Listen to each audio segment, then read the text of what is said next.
All right, welcome back, everyone. Excited to jump into this deep dive. Um, we've covered some interesting ground on this show, Yeah, for sure. but today we're going back to the basics. Back to the fundamentals. And, what better way to do that than with the Bogleheads Guide to Investing? A classic. A total classic. This book, it's almost like the Bible for, folks who believe in keeping their investing simple. It really is. And it's gained so much popularity, because it really works. Exactly. Cuts through all the noise, all the jargon, Yeah, all the fancy Wall Street stuff and just lays out a clear path. towards building wealth. Okay, so before we get into the specifics, can you give us like a quick overview of the Boglehead philosophy? Sure. So the core idea is that instead of trying to, outsmart the market, Right, pick individual stock, yeah, or time it perfectly. which we all know is like nearly impossible. Exactly. The Bogleheads say, just invest in low-cost index funds. Index funds. Okay, Bad. so tell me, what are those? So basically, an index fund is like a basket of stocks that tracks a specific market index, like the S&P 500.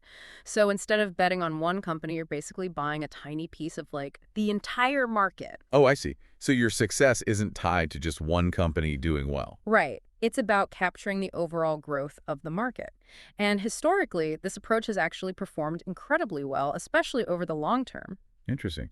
But why are index funds, what makes them better? Like, what's the advantage there? Well, a big one is fees. Actively managed funds where you have, a fund manager making all these trades. Yeah, They come with much higher fees, and those fees can really eat into your returns over time. gotcha. So lower fees mean more money in your pocket, essentially. Exactly.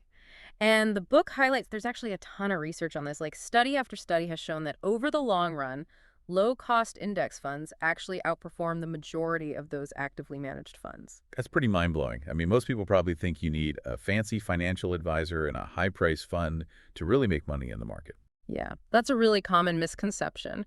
But the Bogleheads, they're all about simplicity. Minimize those fees, stay invested for the long haul, and let the power of compounding do its work. Compounding. I feel like that's a word we hear a lot, but what does that actually mean in practice? Sure. So compounding is basically the idea that your returns, they generate more returns. So it's like, imagine you invest $100 and it earns 10% interest.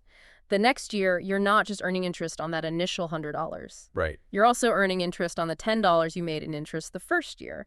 And then the next year, it's on that $110 and so on. So your money is essentially growing on top of itself. So like a snowball effect. Yeah. The longer you stay invested, the more that snowball grows, even if you're only contributing a small amount regularly. Exactly. And that's why the Bogleheads are so big on starting to invest early. Even if you can only invest a little bit, the earlier you start, the more time your money has to grow and compound. That makes a lot of sense. Now, I know the book doesn't just focus on investing. It also talks a lot about financial planning. Absolutely. The Bogleheads are firm believers that before you even think about investing, you need to get your financial house in order. Okay. So, like, what does that entail? What are some of the key principles they emphasize? Well, first and foremost, it's about creating a budget and living below your means. And this doesn't mean you have to, live a life of deprivation. Right. No lattes. Exactly. It's more about being mindful of your spending and making sure you're not living beyond your means. Track where your money is going and find areas where you can cut back. Yeah, being intentional about your spending, right? Exactly. And once you have a handle on your spending, then you can start thinking about paying down any high interest debt you might have. Things like credit card debt. Those can really hold you back. Oh, I know that feeling. Yeah, that interest can add up so quickly. So the Bogleheads say get rid of that debt first because it's essentially like earning a guaranteed return on your money. It's like the opposite of compounding, right? Yeah, it's compounding working against you. Oof. Okay, so budgeting, debt management, those are crucial pieces of the puzzle. But how does all of this tie into the actual investing strategy? Well, it's all about building a solid foundation.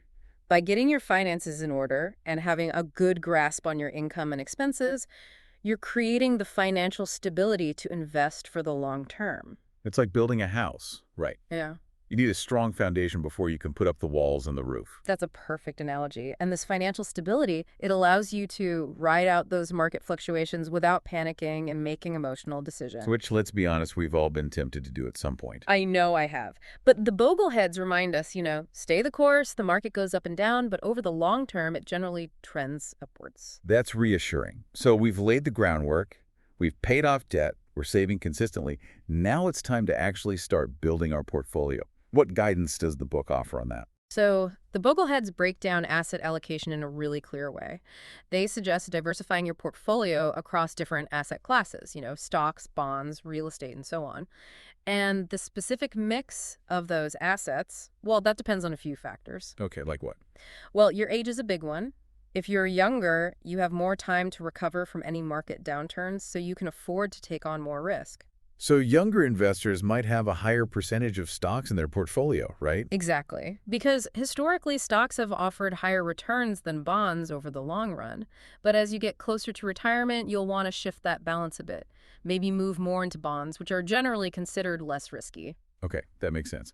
So age plays a role. What else? Well, your risk tolerance is another important factor. Risk tolerance. Can you break that down for me? Sure, it basically boils down to how comfortable you are with seeing your investments fluctuate in value. Someone with a high risk tolerance, they might be perfectly fine seeing their portfolio drop, 20% or even more in a short period. Yeah, because they understand that over the long term, the market tends to recover. They're playing the long game. But someone with a lower risk tolerance, well, they might find those kinds of swings really unsettling. I think I fall into that category. Yeah, and that's totally okay. There's no right or wrong answer when it comes to risk tolerance. It's about finding what you're comfortable with. The key is to match your investments to your risk tolerance, so you don't end up making emotional decisions based on fear or panic. So younger investors with a high risk tolerance might have a portfolio that's like 80% stocks, 20% bonds. And as they get older, or if they have a lower risk tolerance, they might shift that ratio to something more like 60% stocks, 40% bonds, Sure. or even lower. Exactly. The book provides some specific examples of how these portfolio allocations might look at different life stages and for different risk tolerances. It's a great starting point for people to figure out what might work best for them. And the beauty of it is you can always adjust your allocation as you go, right? If your circumstances change, your risk tolerance shifts. Absolutely. It's not about setting it and forgetting it. It's about regularly reviewing your portfolio and making sure it still aligns with your goals and your risk tolerance. That makes a lot of sense. Now, I want to talk about something that's really fascinating to me. The book doesn't just focus on the numbers and the strategies. It also delves into the psychology of investing. You're right. And this is one of the areas where the Bogleheads really shine. They understand that investing is not just about, picking the right funds or setting the right asset allocation. It's also about managing your emotions and making rational decisions. Because let's face it, we're all human hmm and we're all susceptible to fear and greed, especially when it comes to our money. Exactly. And that's where the Bogleheads' emphasis on staying disciplined and avoiding emotional decision-making comes in. They talk about the dangers of trying to time the market, which we touched on earlier. Right, that whole buy low, sell high thing that everyone wants to do. But the problem is it's incredibly difficult to do consistently. Even professional investors struggle with this. So what's the alternative? The Bogleheads advocate for a more passive approach. They say, create a plan, stick to it, and don't let your emotions dictate your investment decisions. When the market is going up, it's easy to get caught up in the excitement and think it'll go up forever. Yeah, I'm a genius. I can't lose. But then when the market inevitably takes a dip, those same people often panic and sell everything, locking in their losses. I've definitely been there. It's so tempting to want to pull all your money out when you see those numbers going down, Yeah. even though you know logically that the market tends to recover over time. Exactly. And that's why the Bogleheads stress the importance of having a long-term perspective. They remind us that market fluctuations are normal, and that the key to success is to ride out those dips and stay focused on your long-term goals. It's like you have to trust the process, even when it gets a little scary. Right?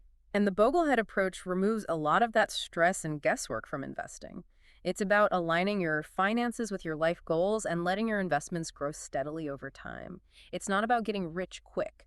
It's about building wealth slowly and sustainably. This has been such a great deep dive. So much valuable information. What's the one key takeaway you hope our listeners walk away with? I think the biggest takeaway is this. The Boglehead philosophy is a framework for everyone. It's simple, it's effective, and it's focused on the long term. It's not about beating the market. It's about achieving your financial goals and living the life you want. Having the freedom to pursue your passions, spend time with your loved ones, and just enjoy life without constantly worrying about money. I love that. It's about aligning your finances with your values and your life goals. And that's something we can all aspire to. Absolutely. And if this philosophy resonates with you, I highly encourage you to pick up the book and explore it further. It could be life-changing. Couldn't agree more. Thanks for joining us for this deep dive. Thanks for having me. It was a pleasure. And to our listeners, we'll see you next time for another deep dive into the world of personal finance.